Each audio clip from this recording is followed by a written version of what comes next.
Well, when I was growing up, I remember eating various kinds of fruit. I liked Granny Smith's. They were not the household favorite. The red apples were, so I didn't get them as much. I also liked eating oranges as well. Sometimes bananas, especially as I was going through growth spurts and finding myself in need of some potassium. We also liked getting grapefruit. That was a little bit more expensive, so we didn't see it that often, but we would cut that in half and put sugar on it and eat it. I don't know about you, but as a kid, I always thought that as a little kid, I was scared to swallow an apple seed because I was afraid that I would either get poisoned and die, or it would grow an apple inside of me, and that just made sense to me as a 5-year-old. I'm sure I'm not the only one in this room who thought that at one point or another in your life.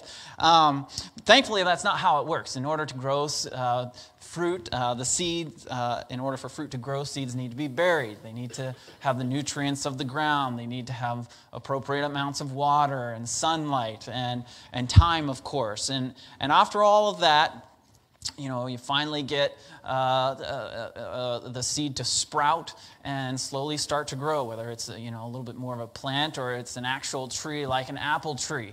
And then what does it do when it's actually old enough and grown enough? It starts to yield forth fruit. And strangely enough, that fruit that it's yielding forth, it resembles like what that seed came from, an apple. It produces apples. Of course, apples produce apples, and they don't produce oranges. They're apples. They don't do oranges.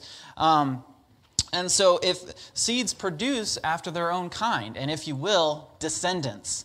And this is what God promised to Abraham in the Abrahamic covenant. And this is the third and final component that we're going to look at tonight as we think about the series we've been going through, Why Israel, Why the Church? And we've been focusing in on lately, Why Abraham? So you can turn in your Bibles to Genesis chapter 12 and verse 1. And we're going to continue to look in detail at the pieces of this big puzzle that we're familiar with. We've grown up hearing about Abraham, Isaac, and Jacob, the nation of Israel, the promised land Canaan. But again, we're focusing in on each of these components so we can appreciate it more.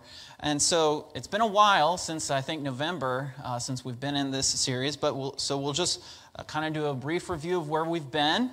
We've looked at the message of the Bible and how it's about God's glorifying mission to restore fallen man to fellowship with Him and His kingdom through His Son.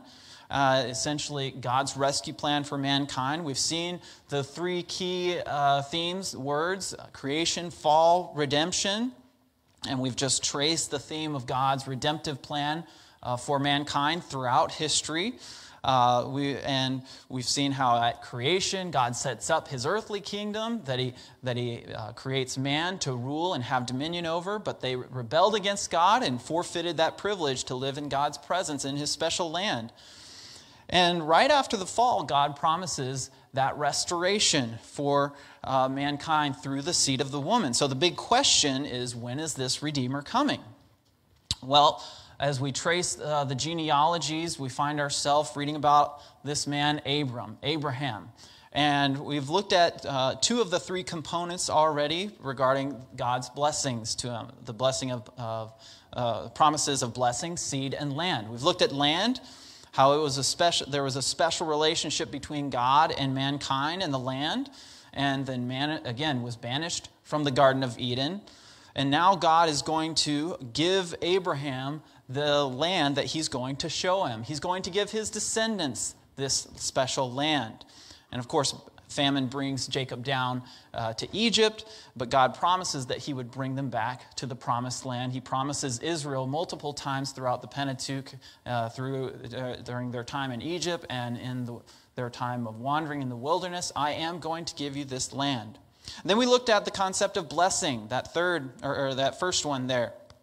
And we looked at key words in Genesis chapter 12 that you're already there. In verse 3, it says, I will bless them that bless thee, and curse him that curseth thee. And in thee shall all families of the earth be blessed. That word bless indicating favored status by someone, or goodwill or good fortune intended.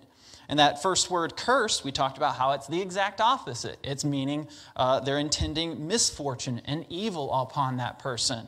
That second word for curse means to lightly esteem or despise and disdain someone. So God blessed his creation. He had good favor, good fortune intended for them. He blessed his creation, both man and animals, to reproduce. And after the fall, though, there was a curse upon creation. There was not the same divine favor upon his creation. We looked at how Cain is cursed for his murder, and then the flood is a curse upon the entire earth for all of mankind's wickedness. But after the flood, we have Noah's family being blessed with a similar blessing that Adam and Eve received. Then we have God blessing Abraham, which indicates his desire to bless humanity and reverse the negative effects of the divine curse under which they live. So we talked about how in Genesis, in that culture, in that time, in that day and age, blessing was associated with economic prosperity. It was associated with the ability to bear children for women and the ability to facilitate blessing. Of course, these are things that were unique to that day and age. And for Adam personally, the blessing that he received from God indicated that he was going to be blessed with prosperity. His descendants would be a great nation. He would have great fame, and he would have divine protection. And internationally, it was promised that all families, all nations will be blessed through Abraham and his seed. And I mentioned at that point that can mean singular or a plural, depending on its use. And we'll talk about that a little bit. So Abraham's lineage, this is why it's important as we talk about why Abraham, why Israel. We're starting to get into the answer of that question. His lineage, his family, will be the family and the nation through which God mediates his blessings to all mankind. And how is that? Well, that's what we're looking at today. So we've been asking the question of why Abraham, and it's through Abraham that he is going to bless all nations. He's going to bless all mankind, which was his desire in the first place. His desire in the first place was to bless Adam and Eve. And even then he blessed Noah and his family and his descendants. And here, beyond Abraham, you have Isaac being blessed, Jacob being blessed. Joseph, though we don't have the direct promises, he didn't receive the direct promises that we know of, at least, from God, like Isaac and Jacob. Both Potiphar and Pharaoh recognized that the blessing of God was on this young man. So let's look at that last component that we're looking at, the blessing of the promise of seed. In order to do this, we need to understand, what does that word mean, seed? The Hebrew word there is zerah, and it's used nearly 230 times in the Old Testament and 59 times in Genesis, which is more than double the next two combined. And it's got a variety of meanings, and not to give an exhaustive list, but the key meanings are, it refers to the seeds of plants. That occurs several times in Genesis. As you look in Genesis, if you flip back to Genesis chapter 1, and in verse 11, the creation of the earth, God says, "Let the earth bring forth grass, and herb yielding seed, and the fruit tree yielding fruit, after his kind, whose seed is in itself, upon the earth." And it was so. And the earth brought forth grass, and herb yielding seed after his kind, and the tree yielding fruit, whose seed was in itself. That's where it's located, in itself, after his kind, and God saw that it was good. So whenever it's used in this way, it refers to a kernel part of the plant that propagates the species, that keeps it going. And through those verses, it indicates that the seed is like its parent. Plants produce after their own kind, and humans do the same. Seed resembles the parents, and children resemble their parents. Now, behind me, you'll see a picture of my father whenever this was taken around the time that I was born. I hope you can see it with the lights there. And if you can't tell, if I did my hair a little bit differently, there's a little bit of a resemblance there, at least I was told so several times. If you look at the next two pictures that are shown, you have pictures of me when I was like 6, 7, 8 years old, and you probably, it doesn't take tell you why. I was told many times when I was growing up that I looked so much like my father. And that's because I'm his son. I'm his descendant. I'm his, if you would, seed. The seed resembles a parent. And if you spend any time hanging out with my father, or even if you remember just listening to him preach here last fall when he came and visited, you would come to the realization, and even without anybody telling you, that he seems to be related to him. I bet that guy's his dad. You spend time with him, and you're like, he jokes a lot and sticks his foot a lot in his mouth. And that sounds like my youth pastor right now. Okay. I have inherited a lot of traits from my father, and I'm proud of it. I've inherited a lot of faults from my parents, as you did yours. And that's because that's how that works. We pass on to our children things that are like us. They're going to resemble you. So this concept of seed refers to plants. It can also refer to children, one that is a direct offspring. Abraham says to God in Genesis chapter 15, in verse 1, God says, "Fear not, Abraham, I am thy shield and thy exceeding great reward." And Abraham said, "Lord, what wilt thou give me, seeing I go childless, and the steward of my house is this Eleazar of Damascus?" And Abraham said, "Behold, to me thou hast given no seed, and lo, one born in my house is mine heir." So he's saying, you've given me all these promises, but God, I don't even have one single child. This word can also refer to descendants or offspring, one that is related more than one generation. Or it can be interpreted even broader, like a family or a race, an extended family group from a common ancestor. Now here's another interesting thing. This word can also be singular or plural. And now you say, well, that's weird and annoying. Let me remind you that English is weird too, okay?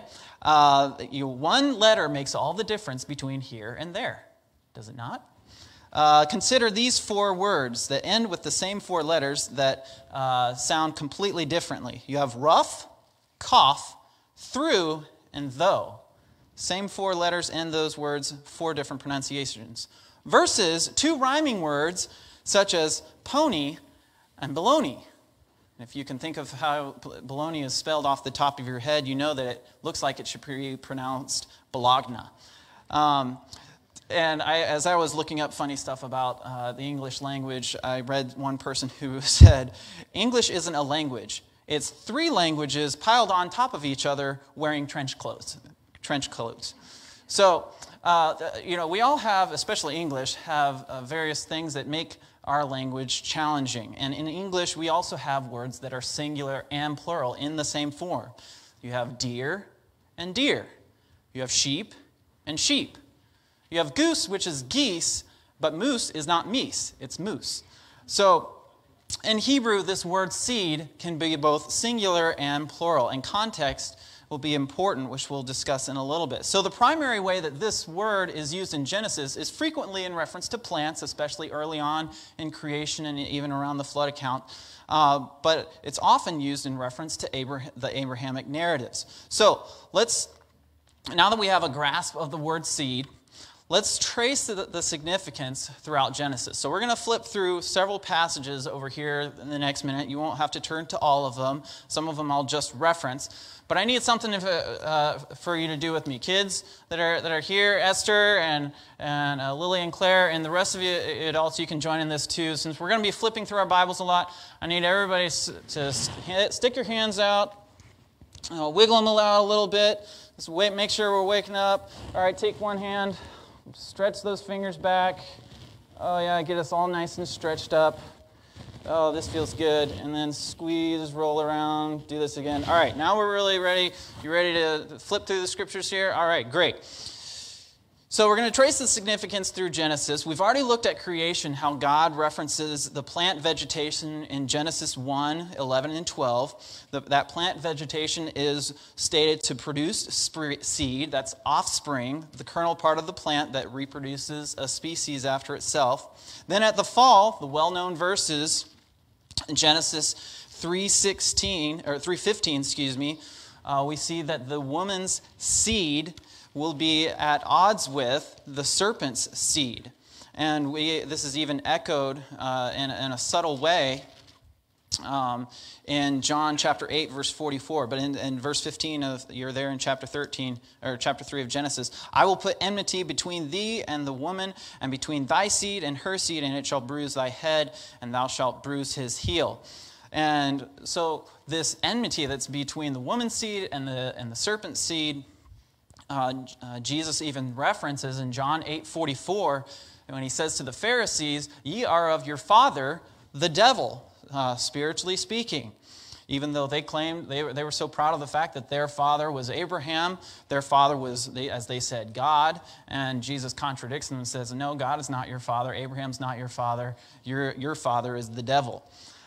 Here in this verse, it also specifically talks about Christ who would defeat Satan. It shall bruise thy head, thou shalt bruise his heel.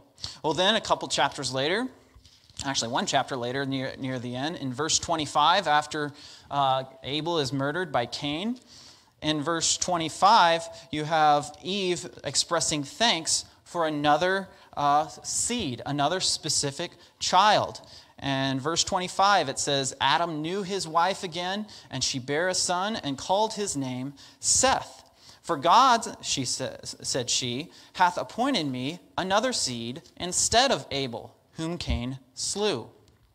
Then in the flood, in chapter 7, verse 3, you have a reference to the seed of animals being preserved through the ark. After the flood, in chapter 9, verse 9, Noah is promised by God that his seed, descendants plural, that he promised them that he would not flood the earth again.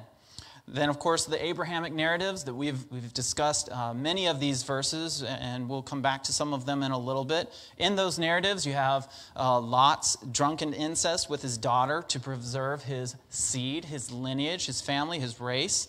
Isaac, in chapter 26, receives the same promise of blessing and land for his seed. His descendants are going to receive the same exact promise that his father Abraham did.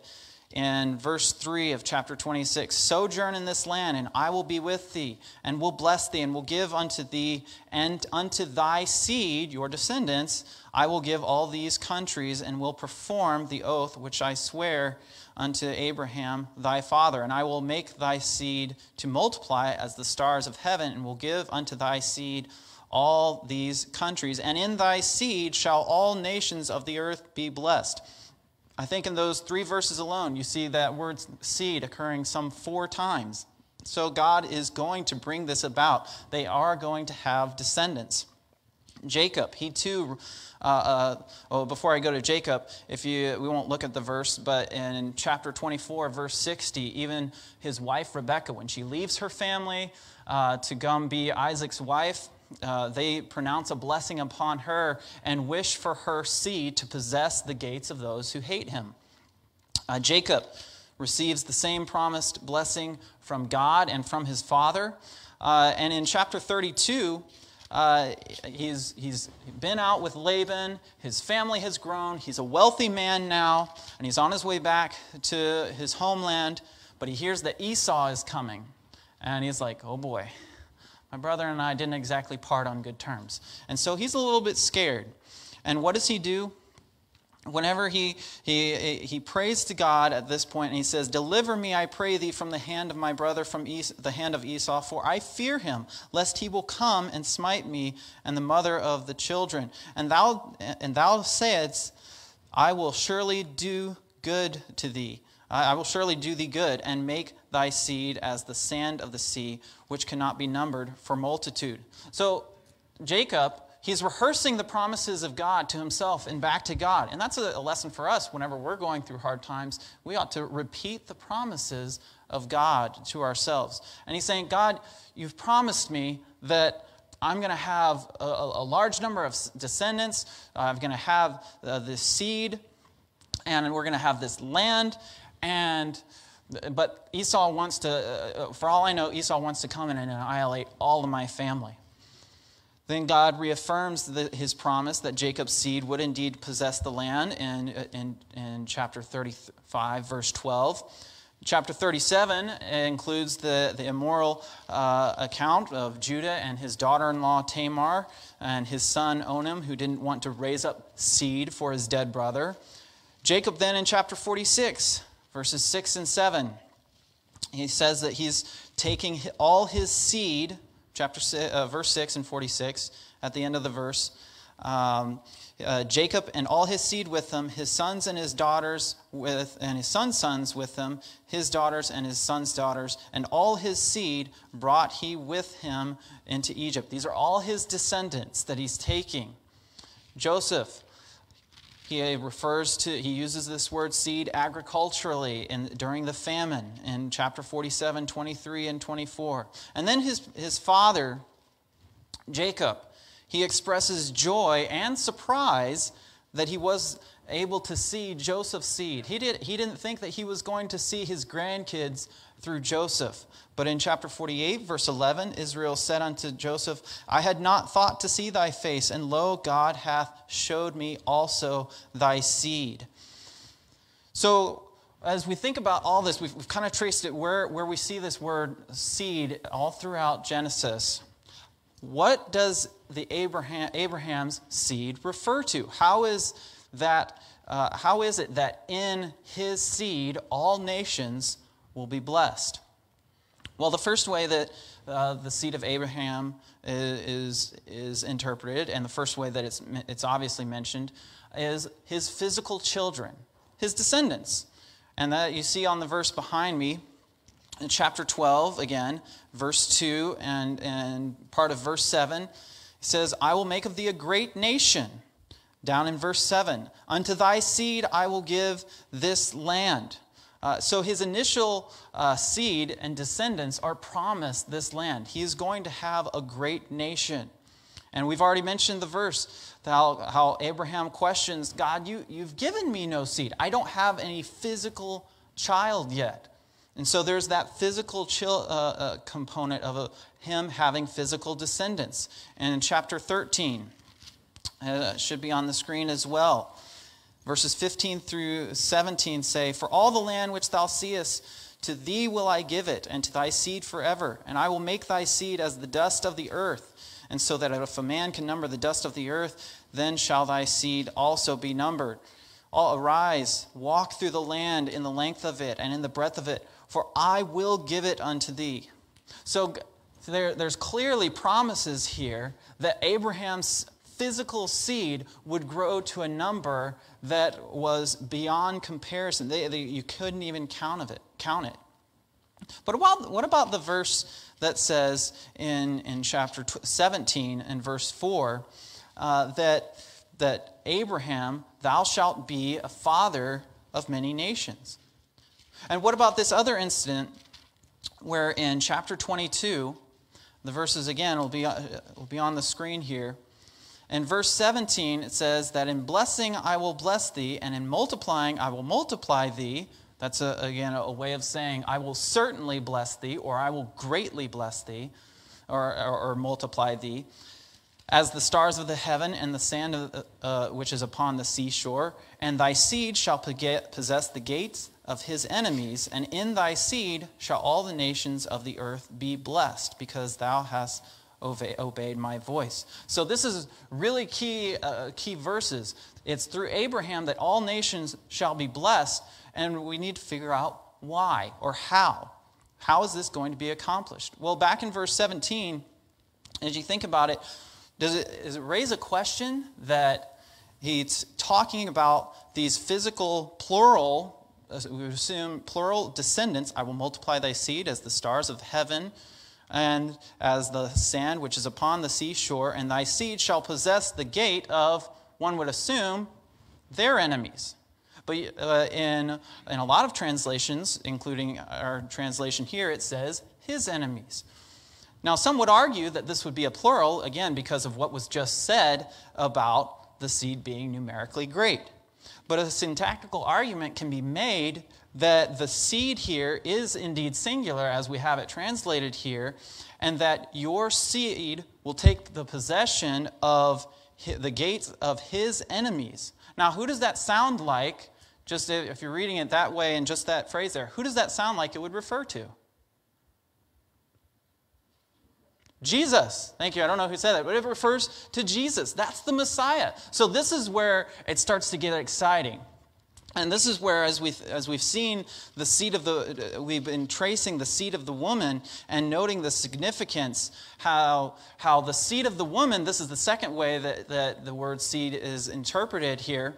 It refers to the Messiah, and we have already seen at the fall in Genesis 3:15 that a specific descendant, seed of the woman, will crush the serpent's head. The line is going to follow in her line. It's going to follow Seth. Abel was murdered. Cain is evil, so the line is going to follow through Seth, and it's going to follow now through Noah's seed and through Shem and all the way to Abraham and Isaac and Jacob. And this is where it starts to kind of get interesting. All right, Jacob's got all these sons. Where is it going to go? You know, he's got some bad, a lot of them bad. Most of them are bad, really. Joseph is a really great guy. I used to wonder, it always bugged me as a kid. I was like, we always say the patriarchs, Abraham, Isaac, and Jacob, but I always liked Joseph. And he's like, why not just add Joseph on the end? Because he was great too. In chapter 48, we already read verse 11. But as you follow those verses following, we have Joseph bringing his two sons, Manasseh and Ephraim, Manasseh being the older one. And he brings them before his father Jacob, and he wants them to bless them. And he puts his older son in front of Jacob's right hand, and he puts his younger son Ephraim in front of his left hand. And so he brings them here, and what does Jacob do? Instead of giving the greater blessing to Manasseh, he switches his hands and blesses the younger son, Ephraim. And then in verse 19, or verse 18, Joseph is displeased with this and says, no, put your hands back the way they're supposed to be, okay? And verse 19 says, his father refused and said, I know it, my son, I know it. He shall become a people, and he also shall be great, referring to Manasseh.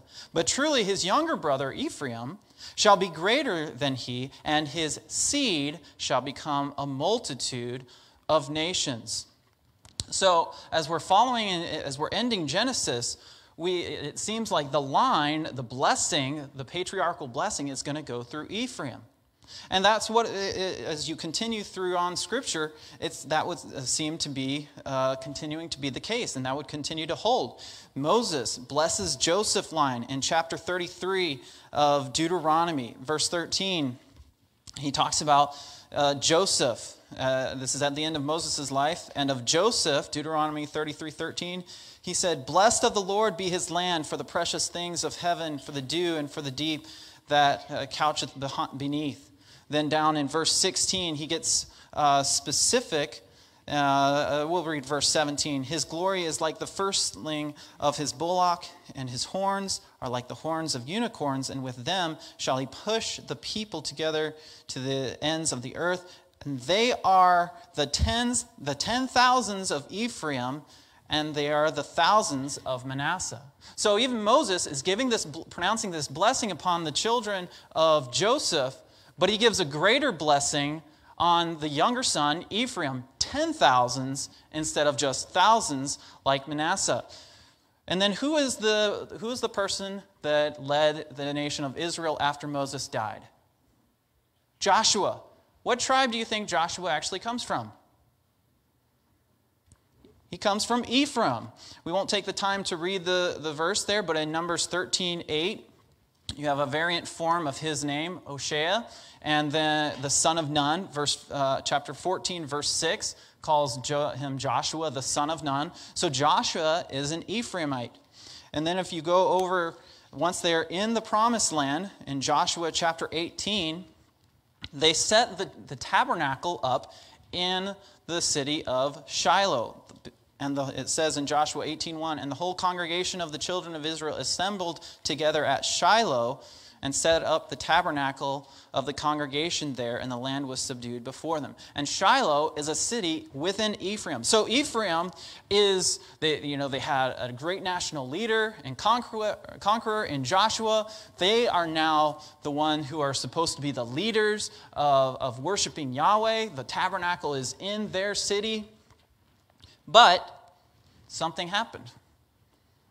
Throughout the book of Judges, we see repeated wickedness, and the tribe that should have been the leader sat idly by, and in fact, they weren't just idle, but they actually were the cause of some very great wicked occurrences. We don't have time to look at them right now, but you can go and read the latter portions of the accounts of Gideon and Jehoshaphat, where the Ephraimites had very wicked responses to that and caused civil war.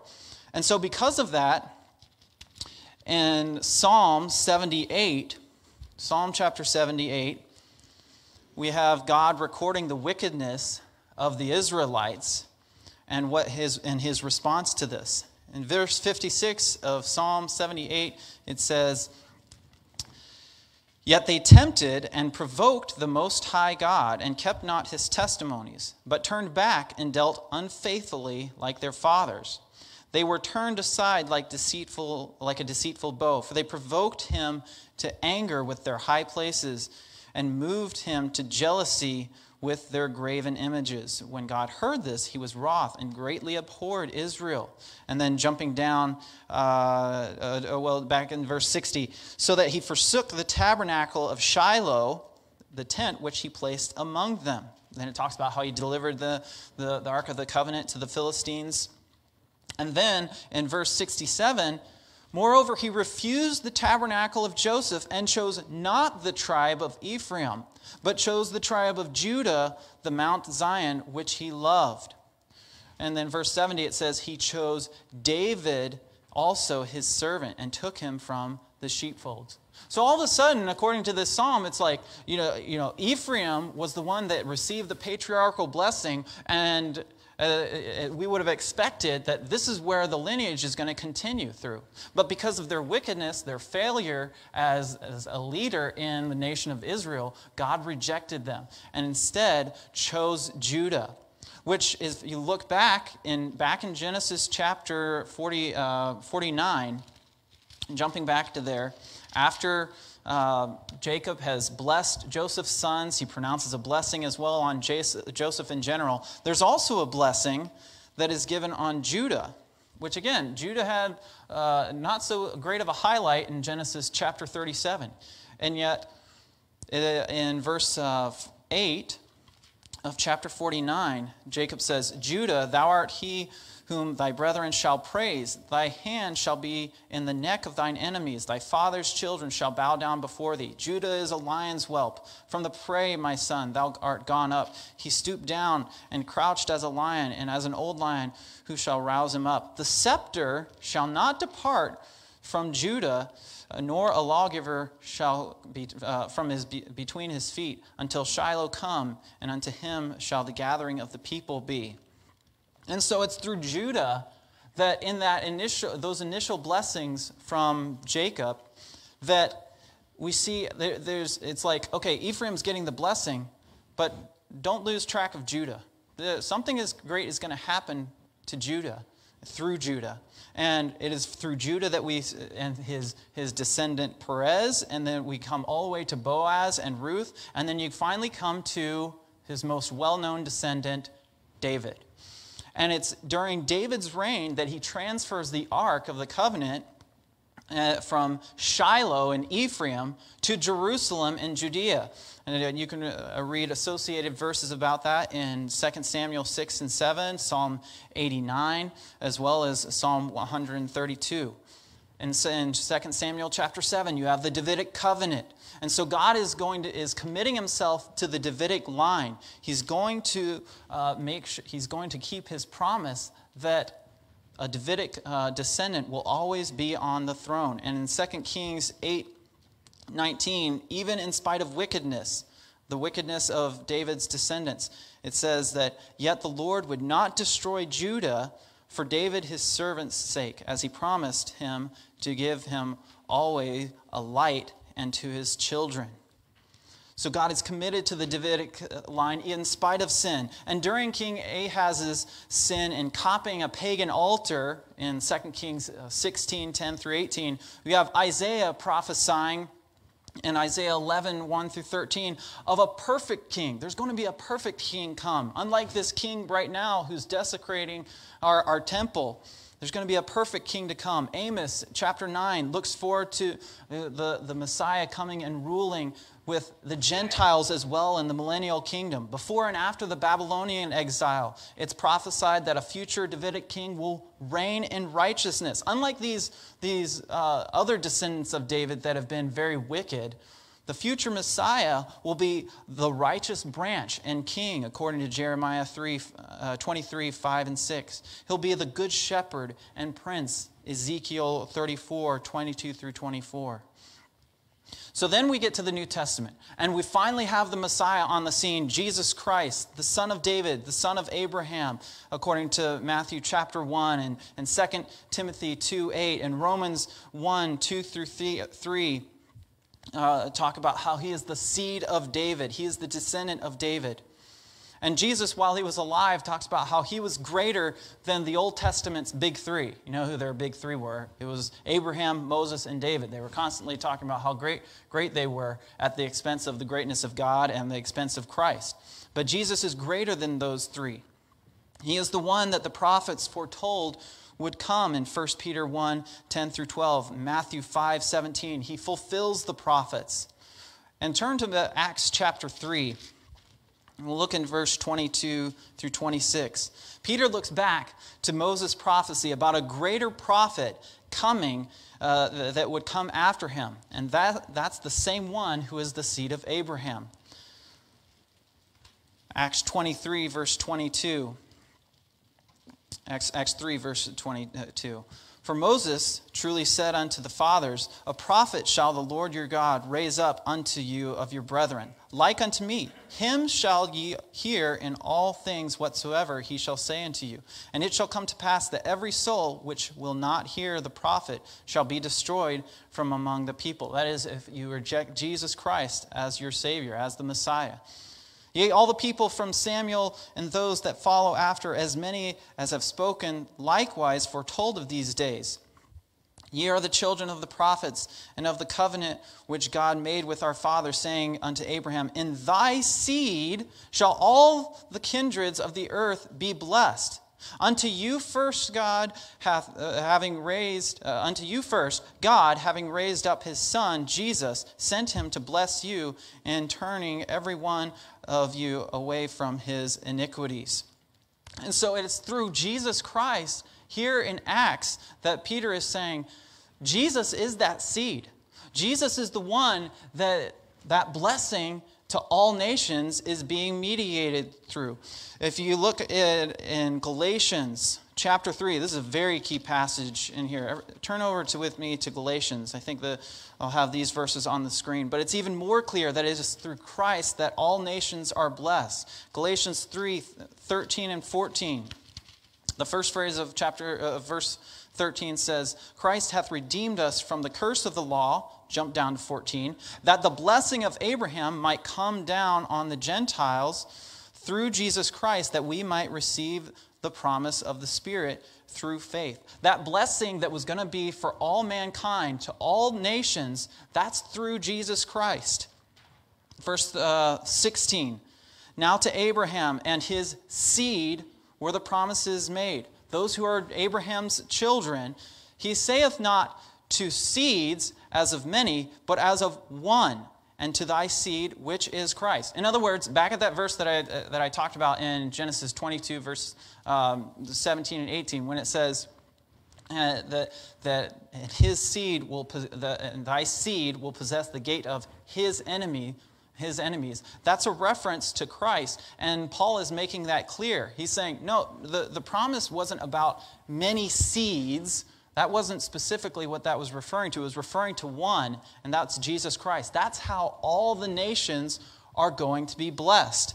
Verse 18 indicates that the inheritance be of the law. It is no more of promise, but God gave it to Abraham by a promise. Verse 19 indicates that the law is a temporary holding place until Christ came. And what he's trying to get across here is the fact that these people that he's facing against are saying, oh, you need the law, you need circumcision, you need this, that, and the other. We need the law for salvation. And he's saying, no, the promise that Abraham received in the first place was before the law was even given. It was before he was circumcised. And so was Abraham justified? How is it that he had saving a place in heaven, a home in heaven? It's through his faith. And Romans 4 makes that clear, and we don't have time to get into that. But it's through faith that we are justified. It's through faith that Abraham was justified. And if you go back, if you're still there in Galatians chapter 3, verses 6 through 9, we see that Gentiles were always intended to be included in God's covenant, in God's kingdom. Not through keeping the law, but through faith like Moses. Verse 6. Even as Abraham believed God, and it was accounted to him for righteousness, or that is, God considered or thought of Abraham as being in a right relationship with himself. Know ye therefore that they which are of faith, you have that same faith that Abraham did, are the same are the children of Abraham. The scripture, foreseeing that God would justify the heathen through faith, preached before the gospel unto Abraham, saying, in thee shall all nations be blessed. So then, they which be of faith are blessed with faithful Abraham. So at this point, a Jewish person is saying, time out, wait a minute, say that again? Though you're saying that the ones that are truly God's children are not those who are physically a descendant of Abraham, but those who reflect the same faith in God that Abraham had? Yes, that's exactly what's going on. It is through faith that Abraham was justified in the first place. And the same, that those who have that same faith, verse 7, are Abraham's children. Believers are Abraham's true children, his true seed. We looked at this verse this morning at the end of Galatians 3, verse 29. And if ye be Christ's, then ye are Abraham's seed and heirs according to the promise. So the key point here is not the key point is that it's not those that are merely the biological seed of Abraham, those physical descendants, but it's not those that receive the blessings of the promises to Abraham. It's those that have that same faith in God. Because as we already said, Jesus and the Pharisees were going back and forth on, we're the children of Abraham, God is our father, and he says, no, you're not. You're of your father, the devil. In Romans chapter 9, I think this will be on the screen for you as well. Chapter 9 and verse 6. It says, not as though the word of God hath taken none effect, for they are not all Israel, which are of Israel. I'll pause right here. He's meaning, not everybody who is a physical descendant of Abraham is really those who are part of that promise, who are going to take part in the spiritual blessings of Israel that was given to Abraham. Neither because they are the seed of Abraham, because they are all children, but in Isaac shall thy seed be called. That is, they which are of the children of the flesh. These are not the children of God, but the children of the promise are counted for the seed.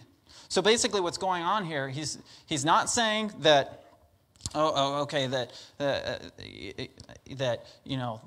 there's no place for the Israelite nation, and he's not saying that they're done away with.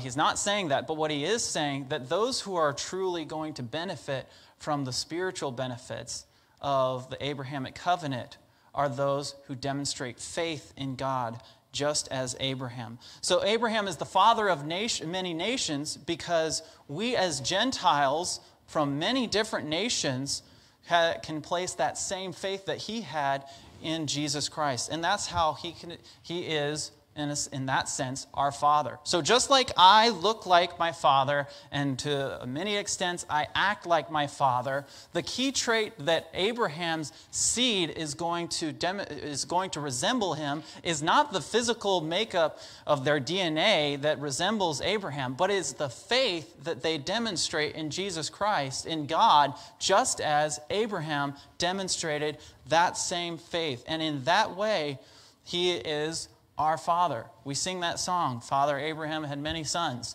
And some people be like, you're not a physical son of Abraham. No, But spiritually speaking, he is a spiritual forefather of ours, whenever we resemble him in that spiritual sense of having that same faith in God. And so through Abraham's seed, Jesus Christ, we as Jews and Gentiles alike can enjoy God's great blessings, as we saw in Galatians 3:13 and 14. And all nations will be part of God's kingdom.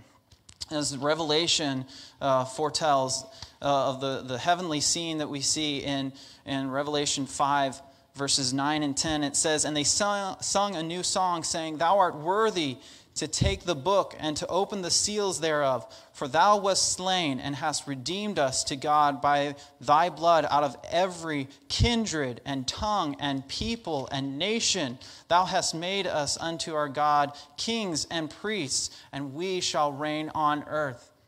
Because of what Christ has done, through the seed of being that seed of Abraham, he is the one who mediates and accomplishes that blessing of salvation for all mankind.